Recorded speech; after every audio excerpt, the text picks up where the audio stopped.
You're watching Central Illinois' best source for news and weather. WAND News at 4 starts now. COVID concerns now at 4, cases spiking across Central Illinois. Multiple counties are sounding the alarm. Plus, one step closer, one company announcing a COVID vaccine could be ready by the end of November. First at 4, though, we're going to give you a live look over Lake Decatur this Friday afternoon. Looks nice now, but looks are deceiving. Frost and bitter colder in the forecast. Right now, much of you under a wind advisory as we head into this weekend. Meteorologist Phil Collins joins us now. Phil, you're going to need a coat this weekend. Well, you're going to need a coat tonight, to be more specific, and then into this weekend. A health alert now. Experts warning unless the country implements public health measures to prevent the spread of COVID-19 in a universal way, things will get worse. The country's top infectious disease doctor, Dr. Anthony Fauci, says the country needs to double down.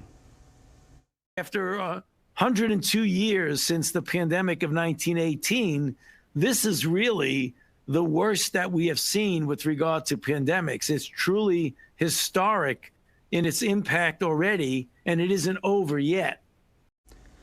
Dr. Fauci also warning the full impact of being indoors while states allow businesses to remain open has not fully been realized and could cause growing concerns as winter approaches.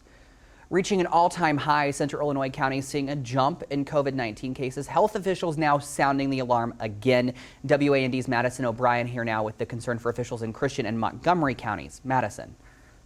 Yeah, Chris, over the last 3 weeks, health officials say Christian County has averaged about 1 death per day. This is the biggest spike officials say they have seen in this region. While a majority of these cases have occurred in young and middle-aged adults who will likely recover, officials are worried the virus will continue to spread, eventually finding its way into the communities most vulnerable. There's still strokes, cancer, heart attacks, everything else in the book still going on. And that hangs over every piece of it. Every employee of this hospital is stressed at this point by this whole thing. It's changed our daily lives, our daily routines.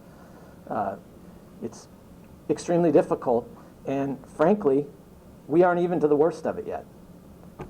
That's likely to come here in the next 3 months.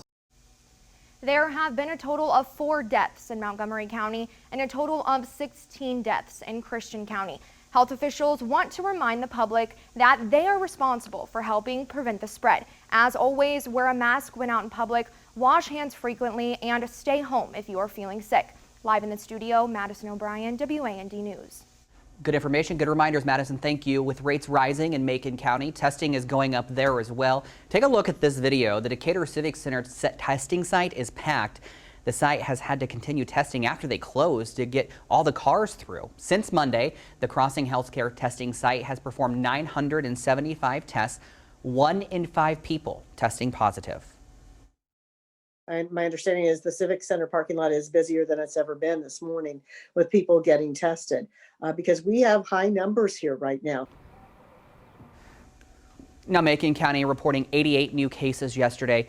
Positivity rate now above 11%, expected to climb. You can get tested for free in the Civic Center parking lot Monday through Friday from 8 to noon, or with Crossing Healthcare. Testing is free. Anyone can be tested regardless of their symptoms. Here's a look at the latest counties reporting new cases. Champaign has 81, Sangamon 49, Ford has 2, and 2 new deaths. They are a man in his 90s and a woman in her 80s. This brings the county's total deaths to 9. The rolling 7-day positivity rate for Region 6, which includes Macon and Champaign County, is at 2.5%, and Region 3, which includes Sangamon, is at nearly 7%. State health officials announced more than 4,500 new cases and 35 new deaths, the second straight day of seeing the biggest jump in cases since the pandemic started. But part of those large numbers the state's conducting are 87,000 tests in 24 hours. That is the most in a single day since testing began. Forced to evacuate, Walnut Acres in Freeport, Illinois says 50 residents were moved from the facility after 15 residents tested positive for COVID-19. Nursing home administrators say those evacuated are not allowed to come back to the facility for 21 to 30 days. Pfizer says it will not seek emergency use authorization for its COVID-19 vaccine before the election. The regulatory filing could come by the 3rd week of November. Now on WAND, set to confirm the nominee and send her nomination to the full Senate. The Senate Judiciary Committee is set to vote on whether to approve Judge Amy Coney Barrett's nomination to the Supreme Court next Thursday. Senate Majority Leader Mitch McConnell said if approved, he would bring her nomination to the Senate floor the following day. Democratic rival Joe Biden rallying in key battleground states today after a pair of televised town halls. The president often argumentative under tough questioning. Biden's town hall striking a calmer tone with detailed policy discussions. Questions from the audience zeroing in on the economy with millions of Americans still out of work.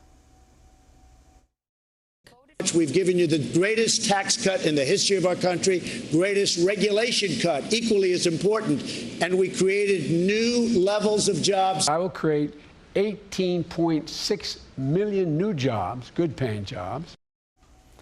The final in-person presidential debate will be next Thursday in Nashville. You can watch it here on WAND at 7 o'clock. The deadline to register for voting by mail has closed. Now is the time to request your mail-in ballot. Your local election office must receive your request by October 29th. Sunday is the last day to register to vote online. You can also register in person on Election Day. For more information on everything you need to know about voting, go to WANDTV.com. Under watch coming up, Central Illinois facing conditions ripe for fires, what this could mean for the upcoming weekend. Plus, uncertain times leading to a decline in birth rates, the tough decision women are now facing.